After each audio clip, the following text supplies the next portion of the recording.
Good afternoon, everyone, and welcome to Stock Market Today. You have Alyssa Corum here, and I'm joined by Justin Nielsen. And today we did have a pretty weak close, Justin, but some pockets of strength underneath the surface. What's going on? Yeah, so today we'll go ahead and talk about Target.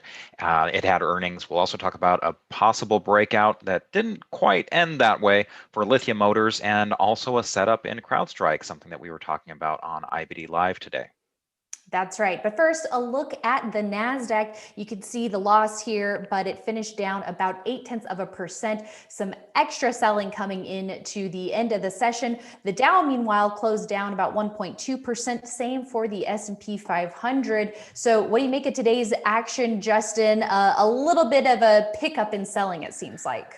Yeah, so for the NASDAQ, what we're seeing here is that 12,000 level is certainly going to be an area that we're watching very closely. I mean, right now, the fact that we're trending above the 21-day moving average line is great. The fact that it's holding up well is great, but every time it seems like it's trying to make a run, it does kind of run into a little bit of that resistance. Now, we've got this whole thing going on with where we were looking at possible sector rotation. We were looking at that last Monday as Pfizer and and now Moderna on the previous month, on this last Monday, came out with vaccine news.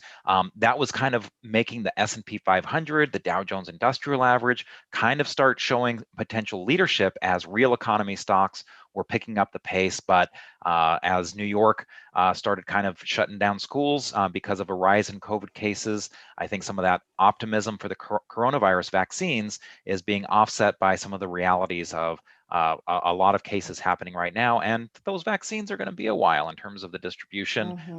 Not to mention, approval might come quickly, but distribution is still going to be a little ways out. And right now, we do have the surge in cases that we're dealing with, and so this might just be a little bit of a headline-driven market right now, as this kind of back and forth happens with the cases and the vaccine news.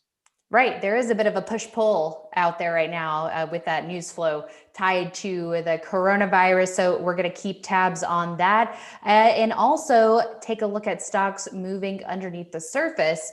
Starting off with Target, moving on its quarterly earnings report, closing the day up a little over 2% off of the intraday highs here, Justin, but heavy volume. And we did see triple-digit bottom line growth for Target. Yeah, I mean, the earnings report was just phenomenal on this. And I mean, my whole family is a big fan of Target, especially my 6-year-old who, just wants to go to Target and get toys whenever he can. And that's the thing, is that there's a lot of people that have been a little bit more comfortable with going to Target and picking things up, but more importantly, the digital sales is a place that they have just really shined. I mean, my wife has used the curbside pickup and Yes. just loves that, because then you know what, we can leave the kid in the car, well, we're in the car with him, but we don't have to go in the store and create that temptation for him. The stuff just kind of comes out to us, but he does recognize that big Target sign and wants to know why he's not getting toys. So that's still a problem. But the holiday sales, look, October, a lot of people are saying, look, we're not going to be able to have Black Friday like we usually do. We just can't do that type of crowds. And so this might be something that's spread out a little bit. The deals were already happening in October. Amazon had its Prime Day, and so a lot of the retailers were kind of showing up with some extra deals at that point. And if you just kind of take a look at XRT real quick, that is the Spider Retail ETF. This is just another area that has been showing strength. And again, both of these did close poorly. So that's just basically an effect of the market pulling back like it did, the coronavirus cases, a lot of these real economy stocks, while the brick and mortar was potentially getting a boost from this earnings report on Target, there's still some uncertainty with these coronavirus cases going up. And we should mention that it did close just below that buy point. And so that doesn't necessarily mean that it's broken, but it is something that should give you a little cause for concern.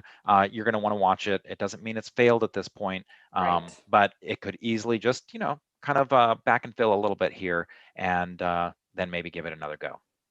Yeah, we'll keep an eye on things, and yeah, I think that's a very good point. It's not broken here, but we are definitely going to keep tabs on it. And next up, Lithia Motors, ticker LAD, also gaining today, up about 1.8% off of its intraday highs here too.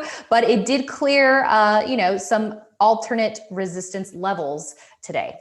Yes, and so this is where sometimes having that early entry, as you pointed out right there, Ali, there's kind of two choices here. If you waited for the higher level, then you're down on those shares, and you might be, looking at it as, okay, what am I to do here?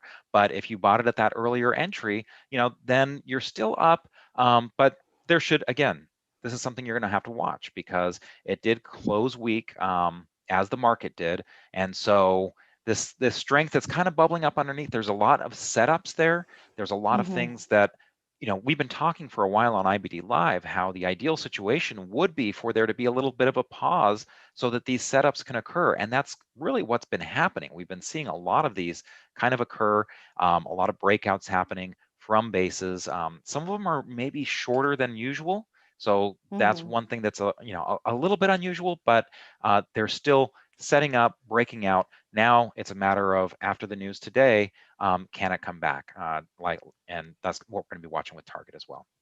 Yes, that's right. And the volume here pretty good today. So we'll be keeping tabs on this one as well in the coming sessions. And last but not least, CrowdStrike, ticker CRWD. Not very interesting action today per se, but if you take a step back, look at the setup, this is a pretty good one for a stock that has all of the ingredients of a very powerful growth stock there when you're talking about the fundamentals and the story. Right, exactly. And this has been one of the software security darlings of 2020. And right now it's Definitely. been kind of going a little bit back and forth around its 50-day moving average line. And what I wanted to show, though, is that these are the kind of things you want to have on your radar. It's that trend line that you're drawing right there.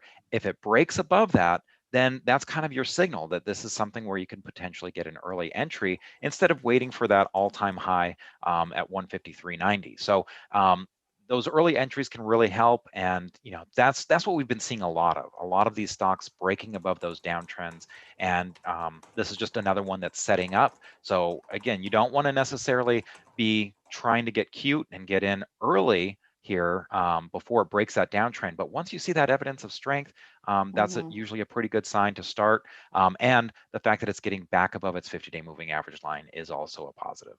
Yes, that's right. We should keep in mind, underscore the fact that there are earnings coming out at the beginning of December. So hopefully we see it crosses down the line soon, so that way we can get some cushion there before the earnings report. But we'll see what happens. Yeah, and again, with Definitely a the good setup indexes, for the radar. right, and with the indexes right there at levels of resistance, I mean, the Nasdaq, the S&P 500 has kind of gotten above an area, and it seems like it's getting support where you'd like it to. So those two things are going to be working in conjunction with each other. If you see the market indexes kind of break above that resistance, you're probably going to see a lot of these setups looking a lot better.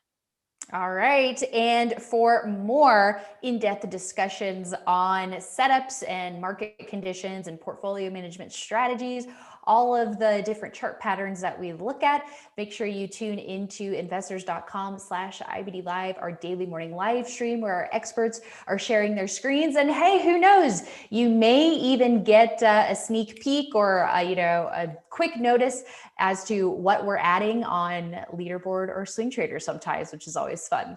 Yeah. Sometimes that happens where we try and have those conversations in the background on offline, but every now and then it's just easier to have it out in the open, and that's kind of what happened today on a couple stocks. Yeah. Well, hey, it's a perk of having IBD Live and Swing Trader or Leaderboard as well. So we hope you check that out, investors.com/IBD Live. Thanks, Justin, for all the commentary today, and thank you all for watching.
Well, anyway, I think we're still live because I just checked on Twitter. So for the 38 of you on Twitter watching, and who knows how many on YouTube or wherever else, this is what you get in the COVID work from home era when your production team is working from home. So we'll see if we can get this figured out. In the meantime, just warning you, I'm gonna try to figure out what's going on. I thought maybe But we were I going to have think, a after dark, the after yeah, show.